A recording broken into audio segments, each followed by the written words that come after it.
We all know that players spend most of their time on recent releases in a series. Tekken 7 is great and all, but a lot of us are going to be dropping it hard once Tekken 8 comes out. For those who don't treat older titles in our favorite series like old Madden games in a GameStop, we might pop in on those older titles to relieve memories from when it was brand new, reminisce over shared experiences with other players, or even enter a tournament for those games. The latter is difficult, however, when some communities refuse to play newer entries and stick to what their community agrees is the superior title for a number of reasons. And even if players want to play those older games, many companies don't make it easy even through legal and official means. To me, this is pretty depressing and comes off like they're ashamed of their history, treating past entries like disposable toys and onto the newest and shiniest one, since only the latest entry is marketable and worthwhile to play. So let's talk about which fighting companies do and don't try to hide their fighting game history. And this video could even be considered a bit of a light guide for those trying to track down these games legally. Also, just so this video isn't 6 hours long, I'm going to be mostly focusing on major fighting game franchises' mainline entries since they tend to have a shitload of entries in their respective franchises. Also, in terms of the games that we're going to be talking about here today, I'm kind of going to be going all over the place, so bear with me here. Let's start off with an easier series first. The most recent entry, Tekken 7, is easily available on modern last-gen consoles and PC, but I am a little bit concerned about its preservation in the future. On disc, this game has Akuma, a guest character from Capcom, baked in. If this licensing deal expires for Namco, this game could be taken off the digital storefront, which would make the DLC characters and stages not owned by Namco difficult to obtain in the future since there's no physical version of this game sold with all that DLC on disc. If you're thinking that a guest character making a game harder to re-release is ridiculous, there's actually a precedent for this, which I'll get to in a moment. Oddly enough, Negan is omitted from the most recent build of the Japanese arcade version, so it seems to be somewhat of an issue even now. Shifting over to Tekken Tag 2 and Tekken 6. These games are in the same boat since they're both stuck on PS3 and Xbox 360, but are playable through backwards compatibility through the Xbox One.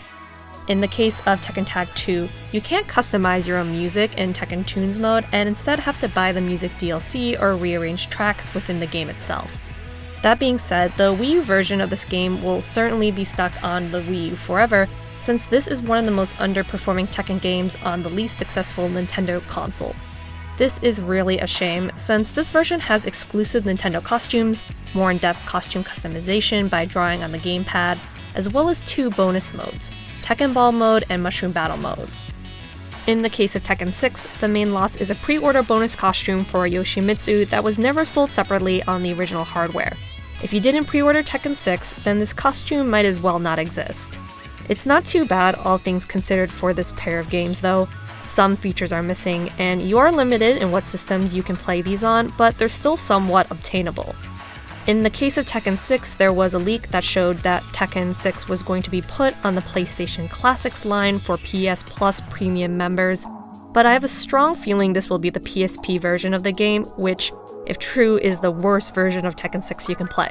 It's great that this version is being preserved too, but this is going to be potentially PlayStation users' only option for Tekken 6. Next, let's look at the Tekken games that were released for the PS2. Tekken 5, Tekken 4, and Tag 1. So with Tekken 5, the vanilla original release came out on the PS2 with tons of single-player content that is unique to this version, such as the ability to play the arcade versions of Tekken 1 through 3 and Starblade, as well as the single-player adventure mode Devil Within. Despite these cool features, however, Tekken 5 has never been re-released. Instead, players got Tekken 5 Dark Resurrection, which was an update that added twice the amount of stages and 3 more characters. Dark Resurrection had its home release on the PSP, but only added the new stages. It also cuts the Tekken Arcade Collection and the Devil Within mode. Dark Resurrection also adds Tekken Bowl as a bonus, and it's cool to see that they added their own unique mode in this game. When Tekken 5 Dark Resurrection was re-released on the PS3 as a digital-only game, it cut the Tekken Bowl mode and didn't bring back any of the previously cut single-player features, which is really unfortunate. However, it does bring back the original stages from the first release of Tekken 5 with the odd omission of one of my favorite songs and stages, Ground Zero Funk. Another exclusion includes the cutscenes and endings for the arcade mode. You have to stream the endings for Lily, Dragunov, and Armor King, the 3 new characters added for this version, as well as to view some artwork for Tekken history. This particular version was the tournament standard for a while and is mostly based off the arcade release, hence why you can't preview purchasable costume items, since this was similarly the case in the arcade version. To top it all off, this particular version of the game can no longer be purchased on the PS3 store. It was taken down from the PSN store and is now lost to the void. If you want to play the game legally, you have to compromise and bust out the PS2 or PSP to play it. Tekken 4, similar to vanilla Tekken 5, is stuck on the PS2 with no re-release ever. Which, damn, I know the Tekken community didn't like this game, but that doesn't mean it deserves to be lost media. This game is a good example of a series somewhat stumbling, which allows us to see what ideas did and didn't work. Also, it's my favorite Tekken game of all time. Next up is Tekken Tag 1, which did get re-released on the PS3 as Tekken Hybrid, also known as Tekken Tag HD. This re-release also acts as a Blu-ray for the Tekken CG movie and has a demo for Tekken Tag 2 with alternative costumes for Kazuya, Jin, Xiaoyu, and Elisa that aren't in the final game. This game seems to be missing the 1v1 feature, which seems odd, but this game is readily available on eBay and Amazon at a slightly marked up price at the time of writing this. That being said, the physical release is your only option to play this game since it's never been released digitally. It came at a time where a game being day one digital wasn't really a thing yet. Okay, so next up, the Tekken PS1 trilogy is in kind of a weird flux of being sort of obtainable legally. With the most popular game being Tekken 3 of this bunch, this game shockingly hasn't been re-released, at least not traditionally, and I think I have a pretty good idea why. For Tekken 1 and 2, these games got re-released digitally on the PS3 and PSP as their original ROMs with no changes. With Tekken 3, however, you had the guest character Gon. This little guy is from a manga called, you guessed it, Gon, which centers around the dinosaurs' various hijinks in the animal kingdom, all conveyed without dialogue. Since Gon is a guest character Namco doesn't own, it's probably difficult to re-release this game without their permission or maybe some sort of compensation. That being said, Tekken 3 did get re-released in December 2018, kind of.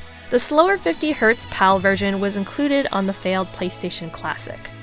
I assumed this was included because maybe Sony themselves shelled out the extra money to have it on the system, or maybe there's some sort of contract clause saying they could release this ROM on the PS1 only, and through some sort of legal loophole, the PS Classic somehow counts. Who knows, but just some ideas to ponder on since this game hasn't been re-released since. On a bit of a funny side note, you'd think that Tekken 3 would be the only fighter that Sony would include in the PS Classic, but nope, there's the First Battle Arena Toshinden right next to one of the greatest 3D fighters of all time.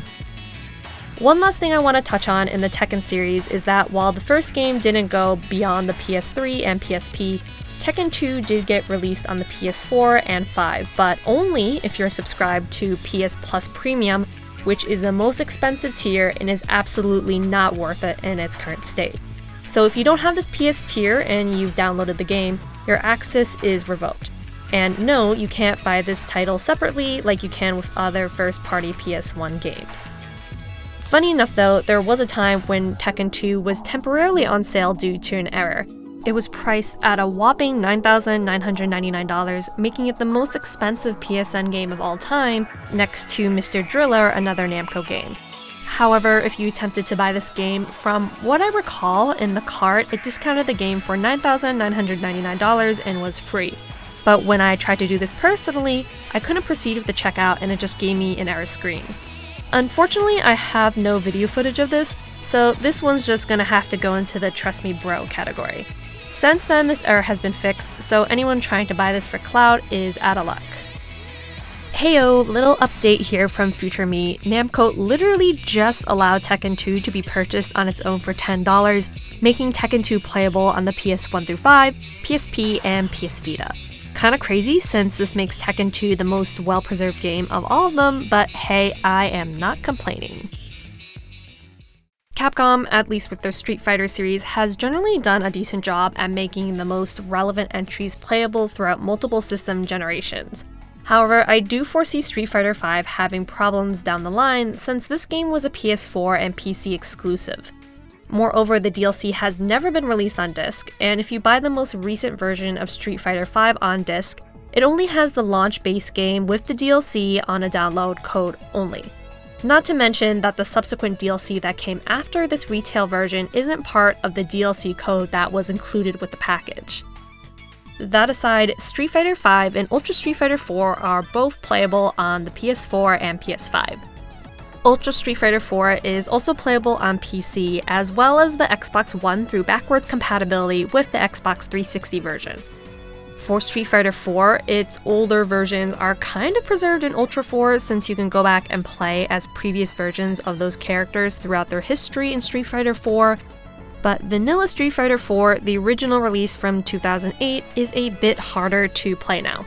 You can play Vanilla Street Fighter 4 and subsequent versions on the Xbox One and Series X backwards compatibility, a feature which Microsoft was thankfully bullied into early on in the Xbox One's life cycle.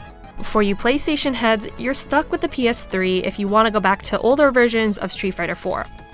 At this point, people might be scoffing, asking why you'd even want to play Vanilla Street Fighter 4, but I strongly believe that this game's history deserves to be preserved. Not to mention, there are things in Vanilla Street Fighter 4 that aren't in Super Street Fighter 4 or Ultra.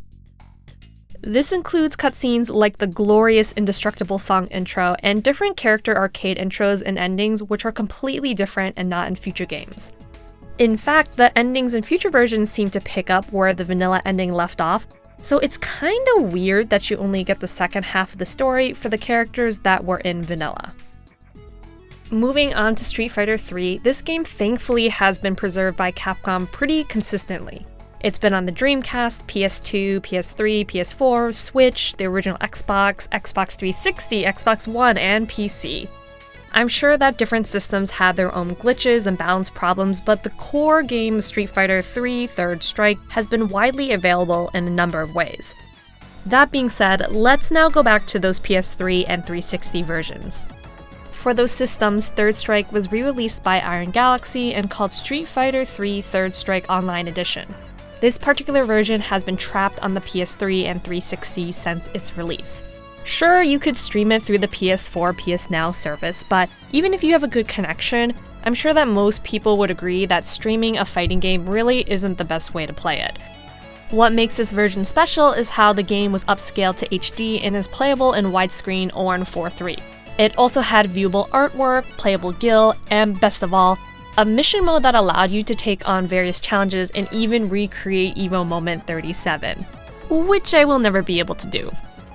The current version of Third Strike that is most accessible on modern consoles is on the Street Fighter Collection. However, this version of Third Strike is just the arcade version with no playable gil and weirdly no win screens or rematch options for local play. Personally, I think the chances of a re-release of this online edition is incredibly low, since from a Capcom marketing POV, people might be confused as to why they should buy Third Strike separately for $10 or $15 or whatever, when that game is in a collection with even more games and probably a similar price nowadays. But this is purely just an educated guess on my end. The older versions of Street Fighter 3, like New Generation and Second Impact, aren't as widely preserved as Third Strike, but thankfully their arcade versions are also on that same Street Fighter collection. Now, the big boy that is Street Fighter 2. I mean, come on. Right off the bat, all arcade versions of this game are on all modern consoles, though weirdly enough, it took Super Turbo a while to get a proper console port. Once it did come out, this particular port debuted on the 3DO with vastly different music. For the SNES, Genesis, and Game Boy Advance versions of Street Fighter 2, I would actually argue that these are completely different games that got ported to the Wii and Wii U Virtual Console, but unfortunately these versions are lost to time since the Wii and Wii U Virtual Console service has been discontinued. Hyper Street Fighter 2, which lets you play a mishmash of old versions of characters, had its home console debut on the PS2 and Xbox as part of the Street Fighter Anniversary Collection. Thankfully, this has been released on modern consoles with the Capcom Fighting Collection and Arcade Stadium, but for whatever reason, this version doesn't let you switch the music to the 3DO and FM Towns music like the Anniversary Collection did. Instead, the Capcom Fighting Collection has a port of the arcade version, which actually came after the home version. Another game soon to be lost to time, Super Street Fighter 2 Turbo HD Remix is stuck on the PS3 and Xbox 360, with the ability to be played on the PS4 and 5 via streaming through PS Now. This game has a completely redone soundtrack remixed by artists from the website OC Remixes, unique balance changes, and an alternate optional method of inputting special moves for characters. Yet another game I don't see being ported anytime soon is Ultra Street Fighter 2 The Final Challengers on the Switch. Again, this version has a completely unique soundtrack, an interesting motion control first-person mode where Ryu fights waves of enemies, dynamic battles, which is essentially a 2-on-1 mode against the computer, and Evil Ryu and Violent Ken, which are both fun additions to the game. Though this game uses the same graphical style as HD Remix, Ultra Street Fighter 2 is a different game and one that will be probably harder to find as the Switch is phased out for the next new Nintendo console. Street Fighter Alpha thankfully has a pretty good history of preservation through the 3 games in that sub-series. Street Fighter Alpha 2 Gold, which added Cammy, most recently was ported to the PS2 through the Alpha Anthology. Street Fighter Alpha 3 Max, on the other hand, is stuck on the PSP and technically the Game Boy Advance.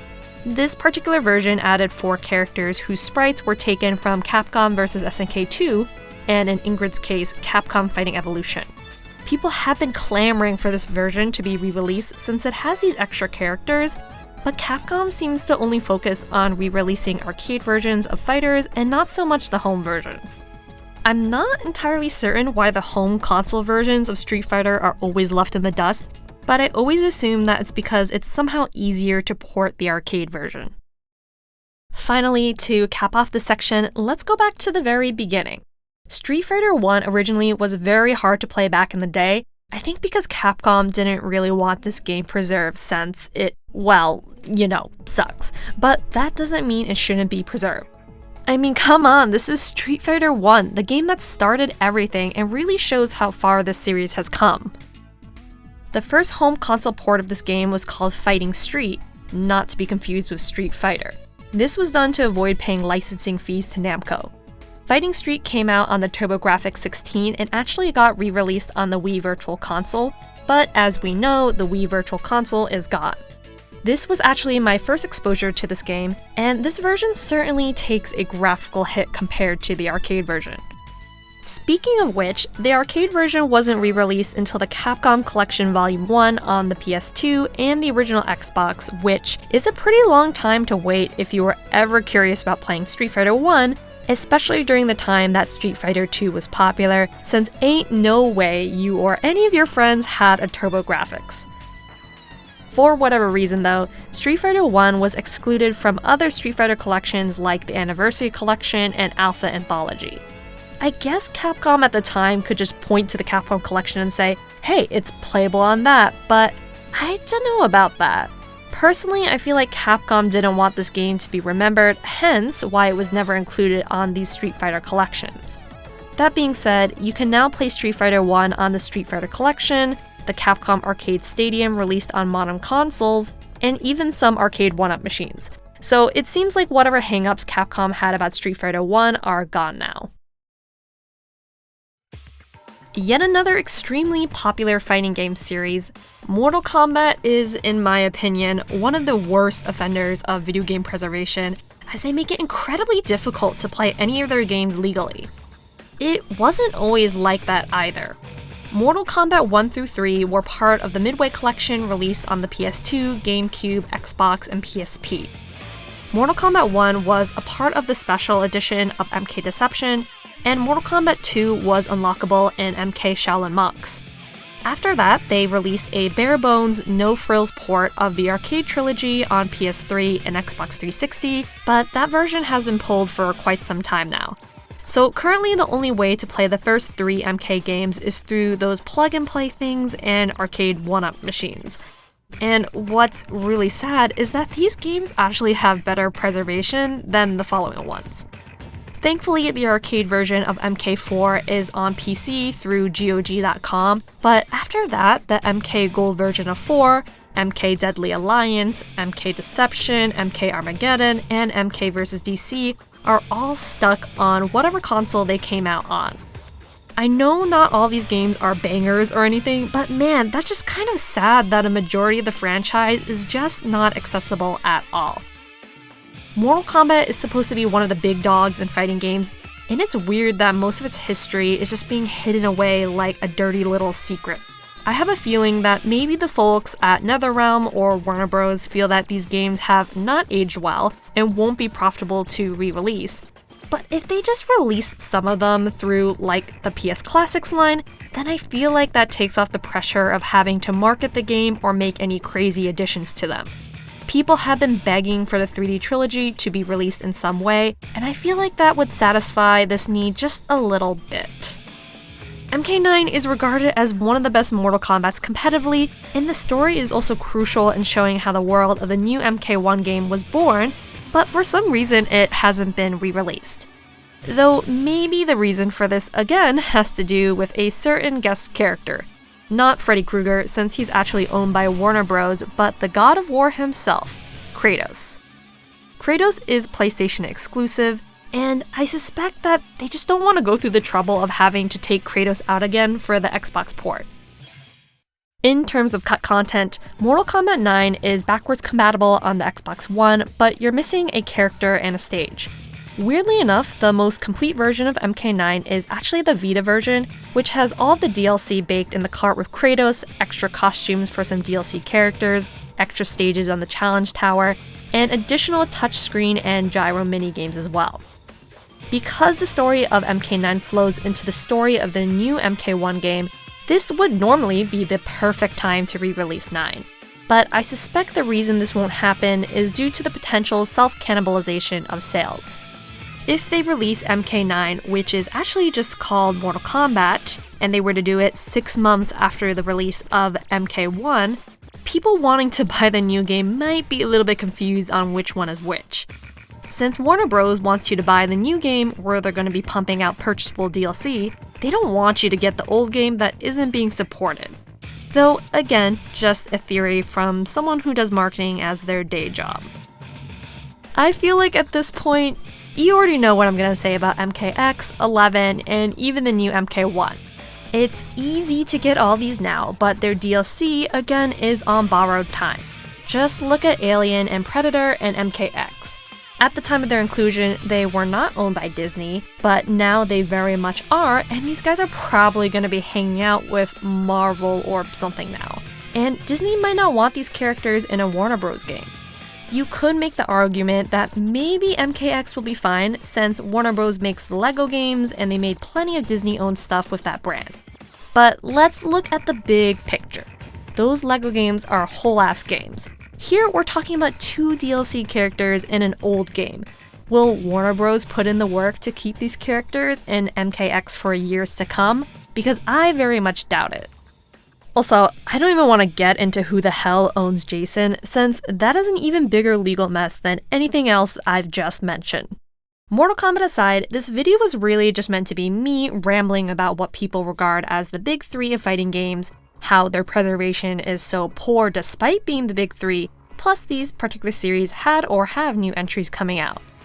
It's kind of funny that Tekken, Street Fighter, and Mortal Kombat are considered the big 3, when Smash is bigger than all of them, but hey, I get it. Smash isn't a traditional fighter or whatever. Which, hey, speaking of Smash Bros, I don't even have to say much here, since we all know you're not playing a single one of these games easily by legal means in this day and age. Smash 64 was released on the Wii Virtual Console, and yep, that's gone. Man, I swear that Smash Bros. Ultimate is gonna end up just like Melee, where people will be trying to get a copy years from now, depending on if Ultimate is ported to the new Nintendo console or not. If you want to know which video game series is probably the most well-preserved, I would say that it's probably a 3-way tie between Guilty Gear, Dead or Alive, and most SNK games. In the case of Dead or Alive, all of the mainstream games in the series are available digitally through Xbox One backwards compatibility, and your physical copies will, of course, work too. There are versions of DOA games lost to time and collaborative DLC that has been taken off of the digital marketplace, but overall DOA is in better shape than most of the series we've talked about today. For SNK, they are also extremely good at preserving their history. In fact, it's probably almost easier to name which games aren't easily playable, and some of those games would include the Maximum Impact series, Samurai Shodown 64, Boriki 1, SVC Chaos, and some of the Neo Geo Pocket games, and also KOF 11 and 12. For Guilty Gear, the 4 mainline games can all be played on PS4 and PC, and the first 2 games are available on the Switch as well. In this video, I've talked about some of the most popular fighting games, but there are so many more that are in an even worse state. For example, the entirety of the Soul Calibur series is unplayable through legal means, even the games without guest characters. Any game from the Capcom vs series, whether it's Capcom vs SNK, Marvel, Cross Tekken, or Tatsunoko, most of these games are gone, with the exception of Ultimate Marvel vs Capcom 3 and Infinite. But time is ticking for these games as well. This isn't even mentioning games that aren't as popular like Bushido Blade, the Godzilla Fighters, Bloody Roar, and so on. I can't say enough about how pitiful this is because the FGC celebrates its history proudly. People are still competitively playing Capcom vs SNK 2, Marvel 2, Smash Melee, Ultimate MK3, and so on. Go to any local scene or EVO and you'll just see a ton of these games ready to play. Someone could discover a new game that they love here, only to be disappointed to find out later that that might have been their only chance to play it. I mean, how bad is it that a game like Dino Rex is more easily available than MVC2? As it currently stands, the people who are working the most to actually preserve video games right now are often the ones that are under fire for doing so. And even if you can emulate certain games or companies emulate games themselves, there are often things that are lost in translation. I mean, at least we have Fightcade, but Fightcade doesn't work for every single fighter ever made quite yet, so this isn't the end-all solution. One other thing I think that would certainly help to preserve video games, but wouldn't magically fix the problem, is backwards compatibility. Even if the PS5 suddenly flipped the switch and allowed PS1 through 5 games to be played on it, that doesn't mean these games will suddenly become accessible. If you want to play Tekken 5, for example, you'd still have to track down a working PS2 copy. Backwards compatibility is great and would certainly help, but wouldn't completely fix this issue. Companies will fight against preservation in almost every form because it's in their best interest to do so. The burden is now on the individuals who decide to spend their money and time preserving these games, despite the legally gray area that could entail.